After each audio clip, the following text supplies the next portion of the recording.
Good afternoon, everybody. Welcome back. It's a beautiful Sunday afternoon today here in Appalachia. We just got through about 4 days of rain thanks to this storm named Helen, which came up through the Gulf Coast and was pretty devastating in a lot of places. It was supposed to come right over the top of us where I'm at, but it looks like it went right around us. There's a lot of damage to the east in the Asheville area. There's a lot of damage to the west in the Tennessee area. They're telling people to stay off of I-40 because of the landslides. But here where I'm at, we didn't get anything near what they were predicting wind-wise on Friday afternoon. A lot of people went out and bought generators, and I had all mine ready to go, so I didn't have to fool around with it, especially after it got dark Thursday night. We actually lost power for 20 minutes Thursday, but that was it. What did happen in my area is that starting Friday, I guess it's some kind of cell towers or something, took a hit because the stores in town, Lowe's, Home Improvement, and Ingles, our local grocery store chain, when I went up there yesterday, neither one of them had working cash registers. It was cash only, or a check with ID, but no credit cards.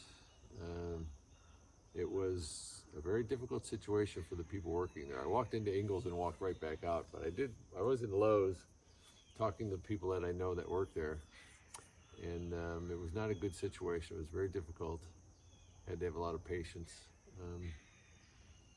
Cash only, and they had no the Wi-Fi, the internet, no network. There was no network working, and one of the people I was talking to said that her cell phone wasn't working.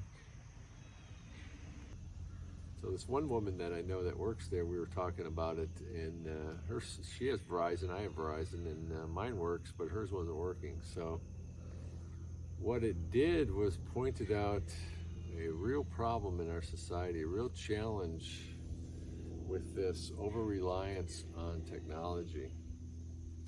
And especially the younger generation that knows nothing about counting change and rolling quarters, things like that. So I hope it was a wake-up call.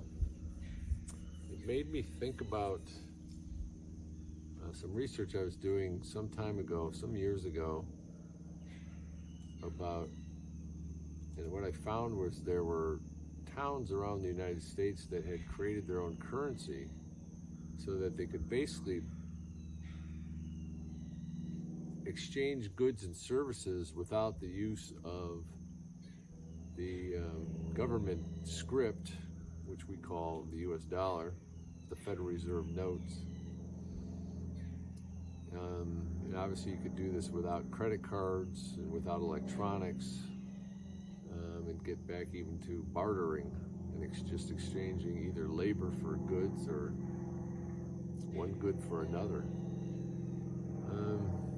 The pendulum has swung very far in the direction of this idea of convenience. How convenient is it to put that card in the slot? Now it's got a chip on it. Eventually they want to put the chip in your hand. That's the next step, as they've got everybody hooked on this technology. Now wouldn't it be easy to just put the chip in the hand, so you just put the hand up? That's where they want to go, they, the infamous they. But this reliance on technology and convenience and speed is part of a bigger challenge in this society. And what has happened with this is that we have created a very soft society. A society that can't even handle the simplest of name calling or inconvenience or being put out by some unexpected event. And it is prevalent everywhere. And it also creates this mentality of entitlement and this idea that somebody else will take care of it. And I always go back to, it's very, very evident in the idea of shopping carts. So I spent 18 months working at Lowe's, and they would go, code 4 in the parking lot, please. And that meant that those of us who worked there with the red vests on had to go outside and collect carts.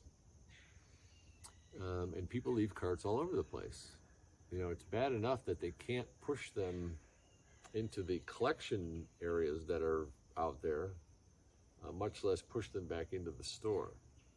It made me think about growing up as a kid in the 60s, where we lived in this blue-collar neighborhood, and the grocery store was 2 blocks away, and we had 1 square mile of nothing but 900 to 1,000 square foot homes filled with kids. We had 600 kids in our elementary school, and then across the main road, the other half was another 500 or 600 kids. And of course, so all the fathers went to work during the week. Some of the mothers, but most of them stayed at home during that time. And then on Saturday morning, we'd all see each other at the grocery store. That's kind of this big, and it was just packed Saturdays. And my mother would take my sister and I up there, and my job was to push the cart. But when we got finished and we went outside and loaded everything in the car, we didn't leave the cart in the parking lot. And we didn't even push it to a collection area. We pushed it back into the store. And everybody did this. Virtually everybody. Took it all the way back into the store. And I think about this all the time because of when I'm in parking lots, whether it's at the grocery store at Lowe's, or when I was down in Florida going to Publix, or in other places, Whole Foods. It's always shopping carts all over the place. And we've created this society of weakness. People are either too weak, they can barely walk, especially in these communities that are filled with aging boomers like myself. Or they think that somebody else will just take care of it. And that's created a very soft society. And it reminds me of something that I've posted numerous times in social media, and that's a meme that says, strong men create good times. Good times create weak men. Weak men create hard times. Hard times create strong men. I believe that that part of the cycle that we are in right now is weak men create hard times. This is why I've talked so much about things like rite of passage and absentee fathers, and boyhood to manhood, and things like that. What does it mean to be the masculine in a relationship? Because I was that weak man in certain ways. I did push the cart back, all right, because that's one of my pet peeves. But I saw looking back and doing all the work I've done over the past few years, I see the weakness. And the other side of that is the part called the nice guy, which is why I'm in this group of men based around the work of a guy who wrote a book called No More Mr. Nice Guy, because we have these discussions. And there's a lot of nice guys out there. A lot of men were afraid of conflict and afraid of speaking out and learning what it means to be a man. And I believe part of what it means to be a man is doing those little things, like cleaning up shopping carts, okay? Doing the little physical things to make this world a better place, to keep this world clean, and to keep this land clean, and to honor Mother Earth. But this little storm that came through here now, what it does do is it causes people to band together to help each other out, and create a sense of community in that instance. Something else I've thought about a lot, because I live in an area here where there's about 65 homes, and I don't feel like it's a community. Some people get together once in a while, but it's more like a group of individuals sharing a space in close proximity to one another. But it's nothing like a community. Amish, for example, we're not doing any barn raising. But you know, in the Chinese character, crisis also means opportunity, and so when these storms hit, it does create an opportunity for people to band together. There is, unfortunately, a segment that will look to government for help, and of course our current government isn't helping. You can see that what happened in Maui. We've got a lot of money to give to the Ukraine and a lot of money to give to Israel, but we don't have any money to give to our own people, which tells you a lot about our government and who and where all the weak men are. Because that's all if you want to find weak men, look to government, because that's where they are. They gravitate to that. They feed off of that need for power. So this storm has brought up a lot of these thoughts about where our society is and where it's going. So for you younger people, especially the younger men, I hope that you'll take it upon yourselves to find the warrior within you, and also to look around for people who are building conscious communities, because we need to swing that pendulum the other way. And I know there's a lot of them out there, because I've looked. There are a lot of them out there. There's some around here. I know there's the one young man who used to come into Lowe's, and he started a conscious community, and he was helping drug addicts. I talked to him at length a couple times. He was telling me everything he was doing. It's a wonderful story. But they live totally off the grid and do very well. Do very well for self-supporting. So it's out there.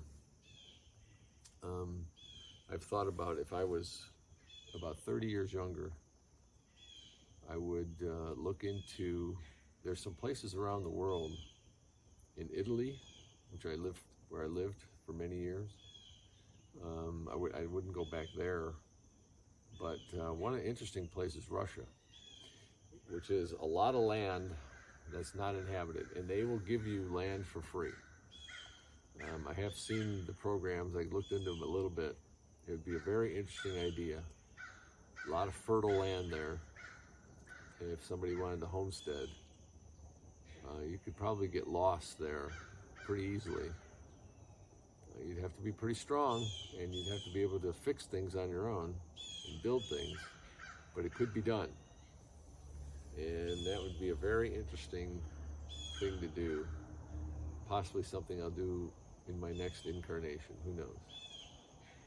But I know there's some people down in Central America building communities. There's definitely some around the United States. And that's what's coming. Human beings do really well in smaller groups. I think that there's a secession movement that's happening. You're seeing, the counties of eastern Oregon that want to leave the state of Oregon and join the state of Idaho, because their politics are very different from the east side to the west side of the state of Oregon. Same thing with Washington. Same thing with the provinces of the central provinces of Canada versus the east and the west. Here in North Carolina, the western North Carolina, eastern Tennessee, and northern Georgia ought to be its own state, because this is Appalachia, this Smoky Mountain area.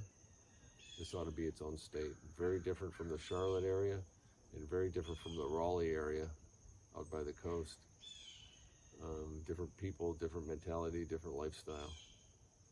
And so I see that slowly but surely these things are going to be, our society is breaking up into different segments, and the lines are going to get redrawn. And instead of that 41st parallel between the United States and Canada, it's going to start going like this. And it only makes sense because that's the way the geography works. It's the way the weather works. That's the way the cultures work. It's more along those lines. So, but it's not going to happen without some pain. And the controllers of our society are not going to like it. But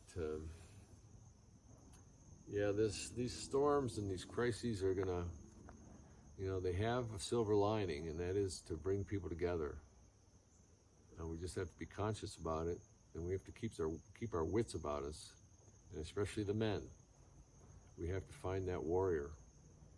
We have to become that strong man that creates good times. And that takes a conscious effort every day.